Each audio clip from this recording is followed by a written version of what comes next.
नमस्कार। यदि आपसे कोई पूछे कि आपके देश भारत को भारत महान क्यों लिखते हैं,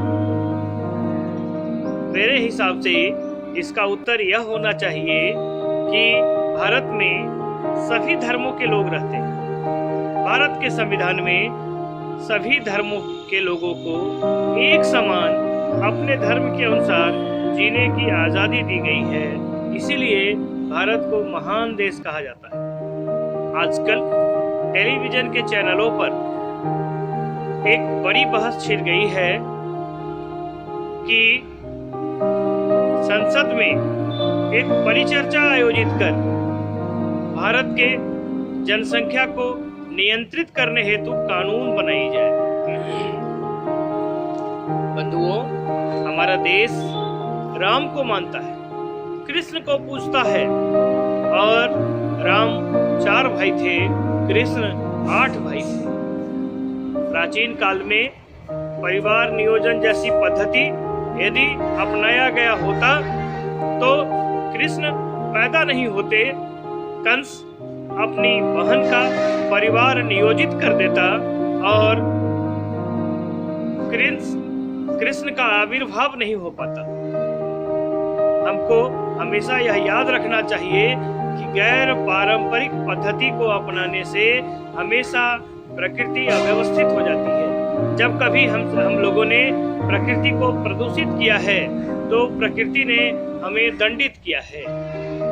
जो हमारे बस का चीज नहीं है, हमें उसमें दिमाग नहीं लगाना चाहिए।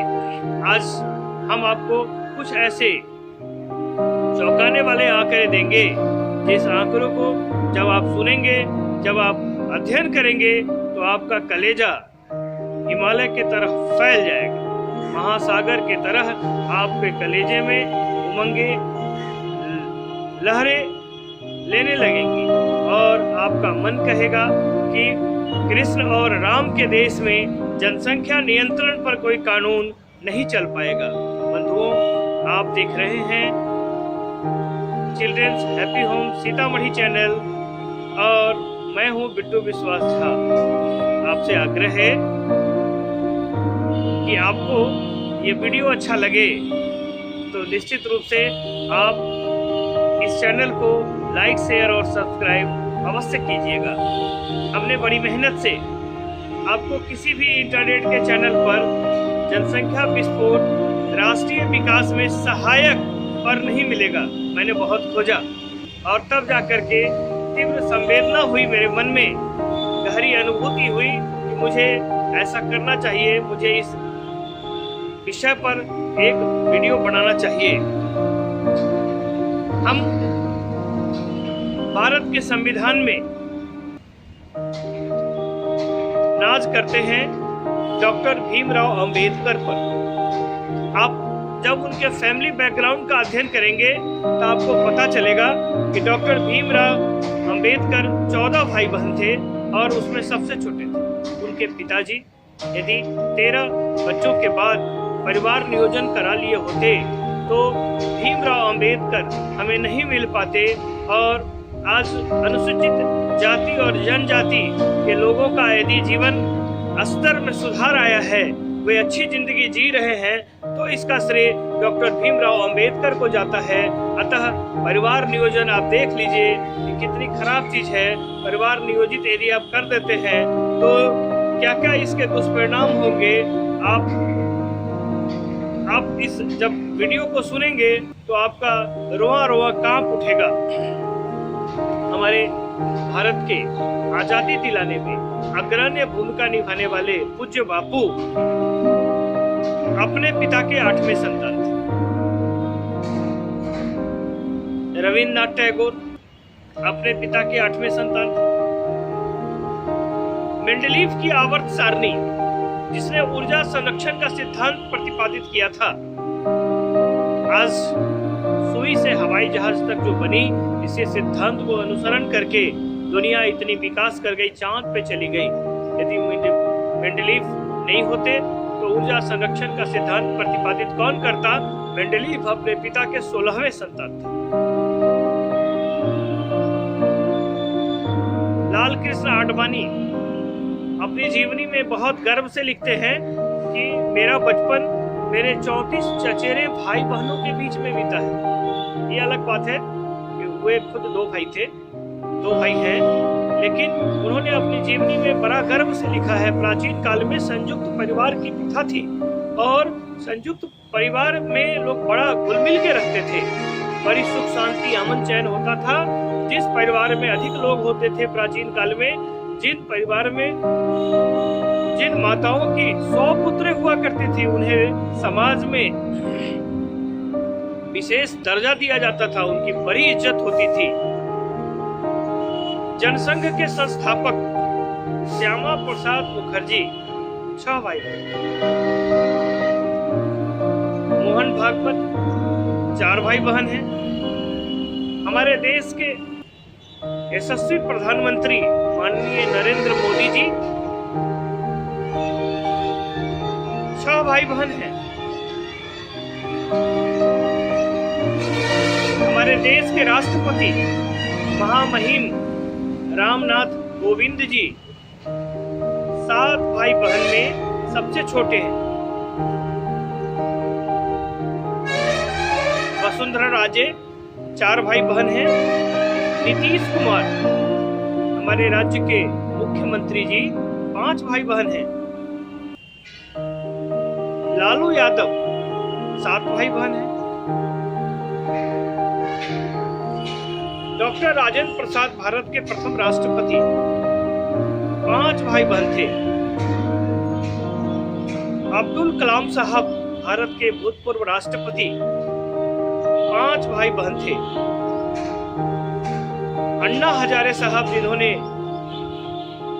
भारत में भ्रष्टाचार के खिलाफ एक आंदोलन चलाया था, वे 6 भाई बहन हैं। मदन मोहन मालवीय जिन्होंने काशी विश्वविद्यालय की स्थापना की, वे 7 भाई बहन हैं। ये जो आंकड़े हैं, इन सभी आंकड़ों का जब आप अध्ययन करेंगे, और भी भारत के बहुत सारे ऐसे परिवार हैं जहां उनके 7 बाल बच्चे हुए और 7 IAS हुए। आप इस तकनीक का जब अध्ययन करेंगे तो आपको पता चलेगा कि माता और पिता और समाज में यदि कुशलता की बागडोर होती है तो बच्चे खुशहाल जीवन जीते हैं। बच्चे अधिक हो और कम हो यह महत्व नहीं रखता है, महत्व रखता है कि उसकी परवरिश किस बुनियाद पर की गई है। ऋग्वेद में इसी संदर्भ में एक श्लोक आया है, अमंत्र अक्षरम नास्ति नास्ति मंत्र मनुषधम अयोग्य पुरुषो नास्ति योजकः तद दुर्लभम। कोई भी पुरुष जन्म से अयोग्य उत्पन्न नहीं होता, उसको योग्य बनाने वाले अयोग्य मिल जाते हैं, इसलिए वह अयोग्य हो जाता है। अब योग्यता की बुनियाद किन कसौटियों पर खड़ी होती है, यह तो बहुत विवाद का विषय है। इसलिए प्रथम पाठशाला माँ होती है और द्वितीय पाठशाला पिता होते हैं, और इन 2 पाठशालाओं में जिन बच्चों का लालन पालन खुशहाल जीवन के लिए होता है, वहां खुशहाली आ ही जाती है। हम इस वीडियो के माध्यम से भारत के यशस्वी प्रधानमंत्री जी को संदेश देना चाहते हैं कि कभी भी हमारे देश में जनसंख्या नियंत्रण संबंधी कानून लागू मत कीजिए। आप जनसंख्या नियंत्रण संबंधी कानून का जब अध्ययन करेंगे, सन 1979 में चाइना ने जनसंख्या नियंत्रित करने के लिए कानून लाया था। फलस्वरूप चाइना की फौज इतनी कमजोर हो गई कि ताइवान जैसे देशों से भी उसे मुंह की खानी पड़ती है। और चाइना ने जब इस बात को अब महसूस किया तो उसने 2015 में फिर से 2 बच्चे की योजना बनाने के लिए अपने नागरिकों को छूट दे दी।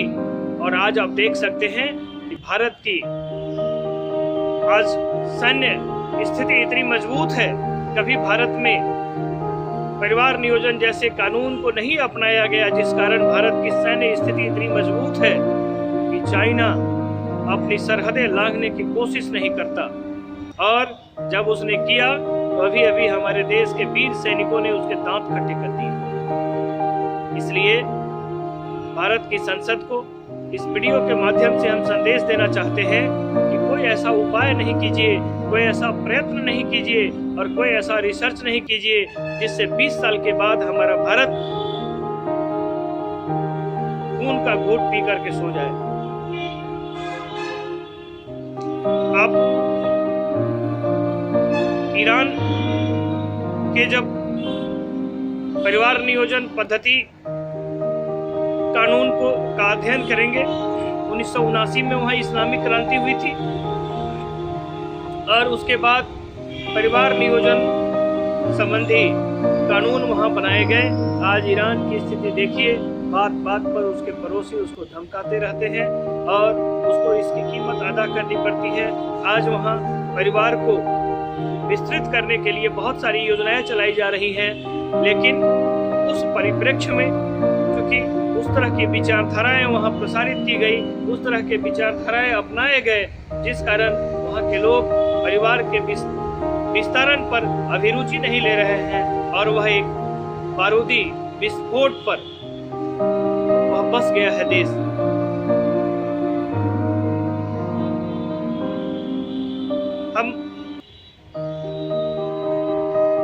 हमारी जनसंख्या ज्यादा है, उस अनुपात में भारत के नीति नियंताओं की को जरूरत है कि वह जनसंख्या को प्रशिक्षित कर कैसे इसका लाभ उठाया जा सके, इस पर कानून बनाने की जरूरत है और इस पर विचार करने की जरूरत है। कनाडा के पास भारत से 3 गुना ज्यादा जमीन है, लेकिन जब आप बहुत सारे आंकड़ों का अध्ययन करेंगे तो आपको पता चलेगा कि कनाडा बहुत सारे मामले में भारत से बहुत पीछे है। धन ज्यादा होना बहुत बड़ी बात नहीं मानी जाती है। भारत आज यदि परमाणु शक्ति संपन्न है तो वह डॉक्टर कलाम के और इंदिरा गांधी के तपस्या का प्रतिफल है। डॉक्टर कलाम के फैमिली स्टेटस के बारे में आपने अध्ययन किया होगा और हमने आपको बताया है कि डॉक्टर कलाम साहब 5 भाई बहनों में सबसे छोटे हैं। यदि 4 भाई बहन पर डॉक्टर कलाम साहब के माता पिता परिवार को नियंत्रित कर लेते तो डॉक्टर कलाम नहीं आ पाते। प्रकृति के इन सारे आंकड़ों का जब आप अध्ययन करेंगे तो आपको पता चलेगा कि प्रकृति 13-14 बच्चों में एक हीरा भेजती है किसी परिवार में। यदि हम अपने देश की जनसंख्या को नियंत्रित एक बच्चे में करने लगेंगे तो हीरा आना तो बहुत दूर की बात है, केवल टल्हे आएंगे और उन्हीं टल्हों में से हमें हीरे की तलाश करनी होगी, जो कि संभव नहीं है। हम कौन होते हैं मनुष्य प्रकृति के नियमों से छेड़छाड़ करने वाले? प्रकृति को जब कभी भी लगता है कि जनसंख्या अनियंत्रित हो रही है तो इतिहास साक्षी है। प्रकृति ने भूकंप कराकर, प्रकृति ने बाढ़ लाकर, प्रकृति ने महामारी फैलाकर इस विषम परिस्थिति को अपने हाथ में ले लिया है और नियंत्रित कर लिया है। अतः कभी भी प्रकृति के नियमों से छेड़छाड़ करने का हम मनुष्यों को कोई अधिकार नहीं है। भारत बहुत सारे फील्ड में बहुत आगे है। आज भारत की जो खाद्यान्न संपदा है, इस आंकड़े का जब हम अध्ययन करेंगे तो पता चलता है कि हम विश्व को बैठाकर खिलाने की ताकत रखते हैं। भारत में सबसे ज्यादा धान की खेती विश्व में, यदि सबसे ज्यादा धान की खेती होती है तो चाइना में होती है और दूसरे नंबर पर भारत आता है। गेहूं की सबसे ज्यादा खेती चाइना में होती है और दूसरे नंबर पर भारत का स्थान है।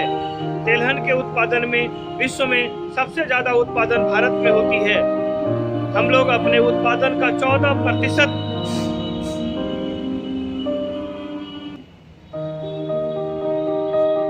उत्पादन से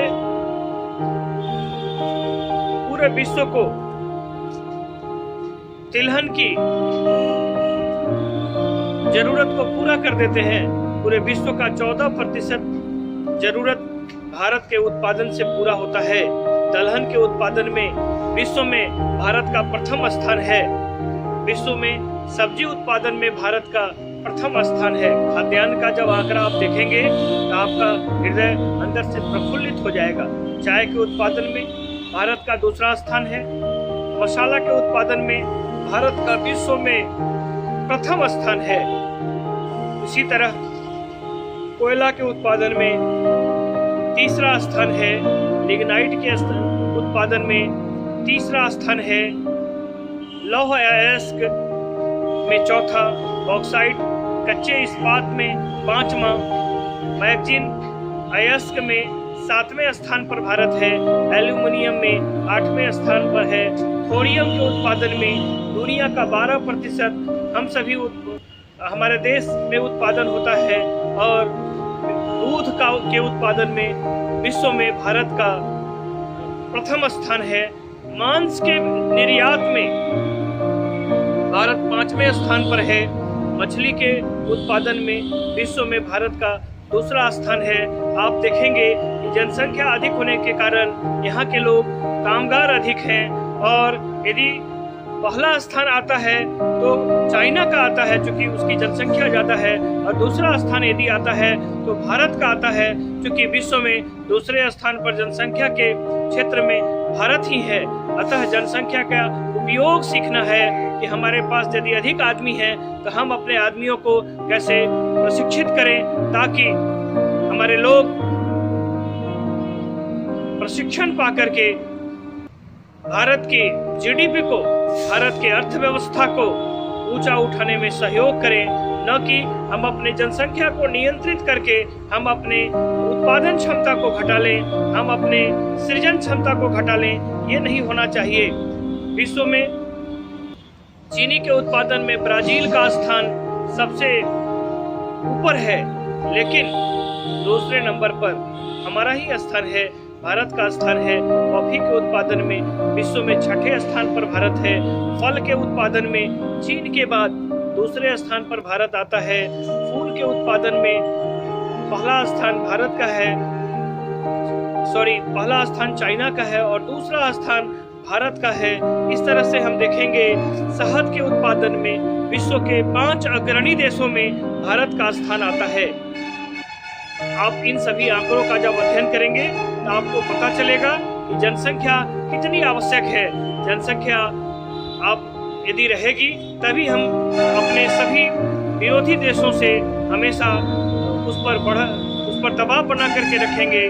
भारत के बगल में भारत का सबसे बड़ा विरोधी देश चाइना है, और चाइना ने अपनी जनसंख्या को नियंत्रित करने के लिए कानून लाया हुआ है अपने देश में, जिस कारण स्थिति इतनी खराब है कि वहाँ के लोग फौज में अपना बच्चा नहीं भेजना चाहते और 3 साल के बाद वहाँ से रिटायरमेंट ले लेते हैं, जिस कारण उसकी फौज इतनी कमजोर है कि भारत के सामने कलेजा से कलेजा मिलाने का हिम्मत नहीं जुटा पाता है।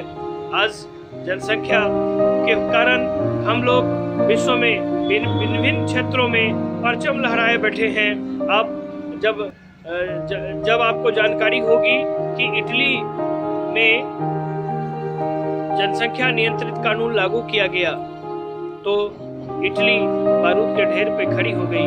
आज वहाँ जन्म दर बहुत नीचे चला गया है। वहाँ की सरकार ने वहाँ की जनसंख्या बढ़ाने के लिए 725 पाउंड की एक राशि तय कर रखी है। यदि किसी परिवार को अपने परिवार के विस्तारण की योजना बनानी होती है तो उसको पारितोषिक के रूप में, इनाम के रूप में, उसे उपहार के रूप में 725 पाउंड रुपए दी जाती है और साथ में छुट्टी दी जाती है। आप सिंगापुर का जब अध्ययन करेंगे तो वहाँ की सरकार ने जनसंख्या को बढ़ाने के लिए कई तरह की योजनाएं चला रखी हैं। भारत में औसत जन्म दर 2.1 व्यक्ति प्रति बच्चा है। ये एक चौंकाने वाला आंकड़ा है। बहुत बड़ा औसत प्रतिशत जन्म दर नहीं है। बावजूद हम यदि जनसंख्या नियंत्रण संबंधी कानून लाते हैं तो निश्चित रूप से बहुत सारी समस्याएं होंगी। हमारे देश से ज़्यादा जमीन कनाडा के पास है, लेकिन बहुत सारे क्षेत्र में कनाडा हमसे अभी बहुत पीछे है। हमारे देश से 3 गुना ज़्यादा ज़मीन ब्राज़ील के पास है। केवल चीनी उत्पादन हमसे ज़्यादा ब्राज़ील कर पाता है। वहाँ कामगार नहीं है, जिस कारण से बहुत सारे क्षेत्र में ब्राज़ील हमसे बहुत पीछे है। ऑस्ट्रेलिया हमसे 2.25 गुना अधिक ज़मीन रखता है, लेकिन बहुत सारे क्षेत्र में उसकी स्थिति बहुत खराब है। अभी बात में चाइना को आप देखते होंगे कि ऑस्ट्रेलिया को धमकाते रहा है, ब्लैकमेल करते रहा है, और ऑस्ट्रेलिया हमेशा ब्लैकमेल होते रहा है, और वह हमेशा भारत की शरण में आकर के गुहार लगाता रहा है। यदि जनसंख्या हमारा कमज़ोर हो जाएगा, जनसंख्या यदि हमारा नियंत्रित हो जाएगा, तो वह दिन दूर नहीं जब विदेशी ताकतें हमारे घर घर में घूम जाएंगी और हम फिर से गुलाम हो जाएंगे। हमारे देश के आज़ादी का इतिहास कहता है कि जितनी गलतियां हमने भविष्य में की हैं, अब बीते हुए समयों में की हैं, आने वाले भविष्य में हम उतनी गलतियों को नहीं करेंगे। और हमारा प्रण है कि हम ऐसा कोई कानून नहीं लाएंगे जिससे भारत को मुंह की खानी पड़े। आपसे आग्रह है, यह वीडियो यदि आपको बहुत अच्छा लगा हो तो आप इसको खूब शेयर करें और भारत की संसद के प्रत्येक सदस्य तक पहुंचाने का प्रयास करें, ताकि यह वीडियो आपकी आवाज़ बन करके भारत के संसद में आपका प्रतिनिधित्व करे और हमारे देश के यशस्वी प्रधानमंत्री जनसंख्या नियंत्रण पर कोई कानून नहीं लाए। कहा गया है अत्यंत रिसर्च करने के कारण बहुत सारी नीतियां कभी कभी फेल्योर हो जाती हैं और वह आत्महत्या की थैली बन जाती हैं। अतः हम तो यही कहना चाहेंगे कि अति रूपेण वैसीता, अति गर्वेण रावणः, अति दानात् बलिर्वर्धो, अति सर्वत्र वर्जेत। इन्हीं शब्दों के साथ फिर से एक नए वीडियो के साथ, फिर नई ऊर्जा के साथ हम आपकी सेवा में हाजिर होंगे। तब तक के लिए विदा दीजिए। जय हिंद।